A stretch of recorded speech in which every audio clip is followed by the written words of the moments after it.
Hello everybody and welcome to another episode of Cape Rugby TV, where of course on a weekly basis we take a look at what's happening in the world of club rugby and the various extensions of club rugby. Big thanks of course to our partners on board with us, Score Energy Drinks. Of course you can win yourself a case of Score during the course of the show. Make sure you stay tuned to find out how to do that.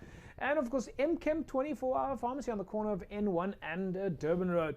Right folks, well of course as you know it was a double header at Newlands this past Sunday with the under-20s as well as the Senior Currie Cup side playing. So tonight we're going to catch up with Labib Levy, his skill coach for the senior side, and Jerome Paarwater, coach of the under-20s. And we'll catch up with the players at Laguna. We went down to Nyanga where the players are busy training under very strict conditions.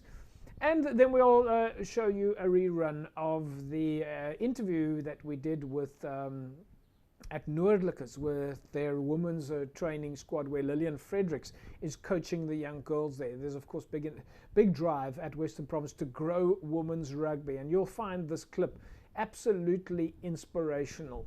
But on the line with me now, Jerome Paarwater, a coach of the under-20 side. And it does certainly look like the players are enjoying themselves. Training is going on. They're happy to be back on the field. I think that's probably the big thing. We've spoken to him a couple of times. Jerome Paarwater joins me back. Jerome, it certainly does look like the players are happy to be back on the field. Yeah, they're certainly happy, JP. Sunday was the first game. So yeah, they're really happy to play because there's a few guys who just came from school and they haven't played in 2 years' time. They haven't played rugby, so they were very excited. So yeah, let's talk about that a little bit. The fact that it's training and training and training and training, and then of course you also get to see that the other teams are playing, and you've got to buy in your first game, and then eventually you get back on the field. It's been a long time. I mean, it's been a long time for you guys to actually play your first game. We talk about practice sessions, and we talk about skills training, and we talk about all your other sessions that you do with chuckers and that. But this is it. This is the first game in a long time. How was it? Yeah, look, JP, it's almost a year since we've played under 21. Almost like a year ago that we played the first competition and we played a real game. Because you can, as you say, you can play chuckers, you can play friendly matches, but it's not the same as the real game. And I must say it was very good. I mean, we scored within the first 7 minutes. We scored the first try, and I thought, oh, the guys are now this is it. The guys are excited, and you could just see how they play.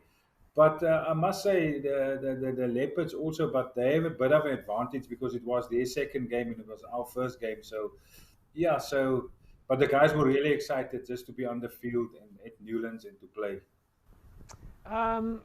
Jerome, the difference between the under-21 Currie Cup, as you say, and then now it's the under-20 Currie Cup.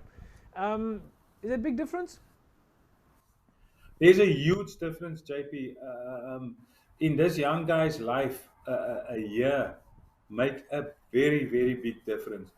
You can see the under 21 guys, they're almost like real men. And these guys, because we have a few players who played under 21 last year, and then we have a lot of players who came from school last year. So you can see the difference between the two groups. That year make a big difference. But I must say, they take it in from the guys who were with the under 21s, and they learn and they listen and they talk, and yeah, they still very like very playable and play around. But after Sunday's game, they know we're really in business now. They must be really proud to be wearing the provincial jersey. I mean, I think for any club player, any young player coming through the ranks, putting on the blue and white hoops is the ultimate. You wore it for many years yourself.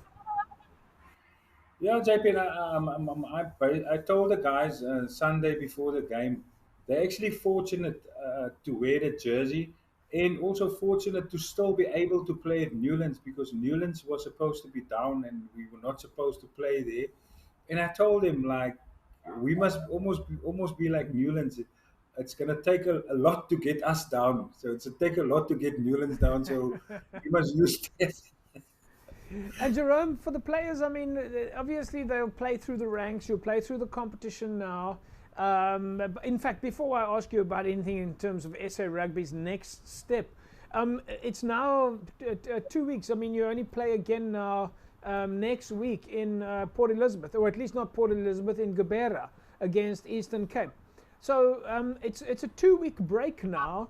You know, previously we would think of the fixtures as 7 days, and then of course you generally have your next fixture, but now it's 14 days. How does that impact the training and the coaching? I mean, it's such a big difference between the Currie Cup, where the guys literally have 48 hours from one match to the next match, and you've got 14 days. Yeah, no, it is. It is. This is due to COVID, and we understand that. We would have loved, in an ideal world, loved to have some continuity and play like Saturday again or Sunday again.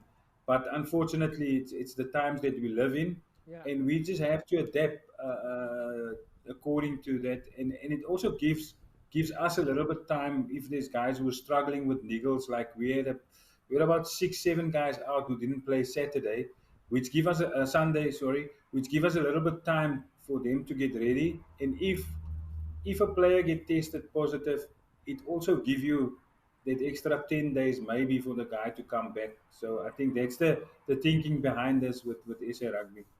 Do you keep your training schedule the same, or do you lighten? Do you do less training if you've got such bigger gaps, or do you keep the machine turning as frequently as possible?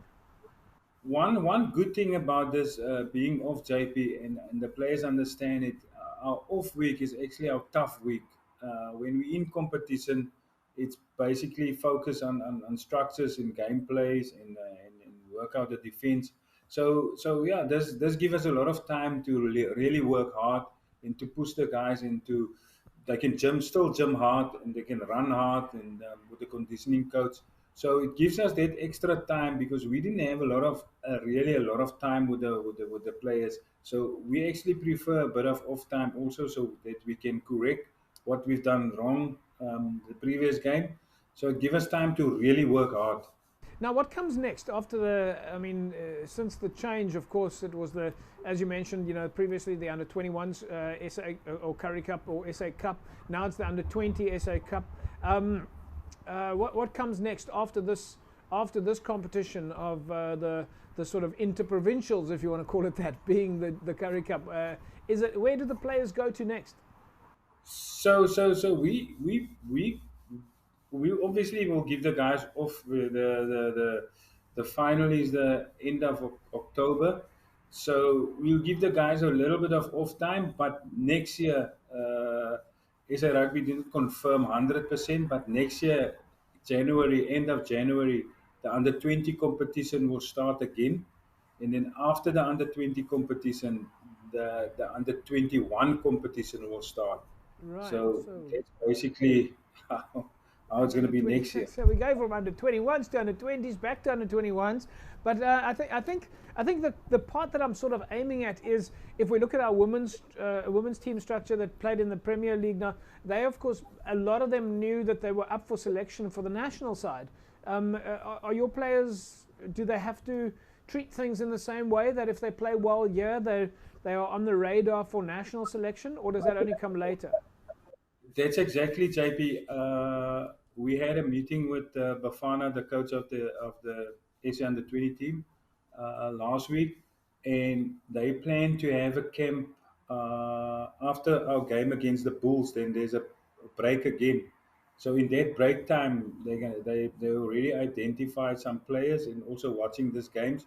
So in that break, when we have that break, they're gonna SA Rugby is gonna have a camp with the guys who are 19, and Bafana actually was shocked when he saw, like, I have 14 guys that's still that's under 19 that's still eligible to play under 20 next year. Right. So yeah, so a lot of that guys will form of the SA under 20 squad for next year. No, well, that's great stuff, Jerome. I think you got your squad is just getting stronger and stronger. Then, well, hopefully we'll catch up again soon. Of course, we keep following you guys behind the scenes, and yeah, I suppose it was a good start, and now we're good luck for the future for the next games. Yeah, thanks, JP. So, as you say, the guys are excited. We all coaches are all excited. We ready, and hopefully we'll make Western Province proud this year. Absolutely. Thanks, Jerome. There we go, folks. Jerome Paarwater, DHL Western Province Rugby under-20 coach of the under-20 Curry Cup side, or as now is known as the SA Cup, under-20 SA Cup. And yeah, first match out of the starting blocks, and first match at Newlands as well. So that's fantastic stuff, folks. When we come back from the break, we in fact are going to show you some of the highlights from the practice session where the boys were training yesterday. This is of course after their Sunday match. We'll take a break and we'll see you in a second.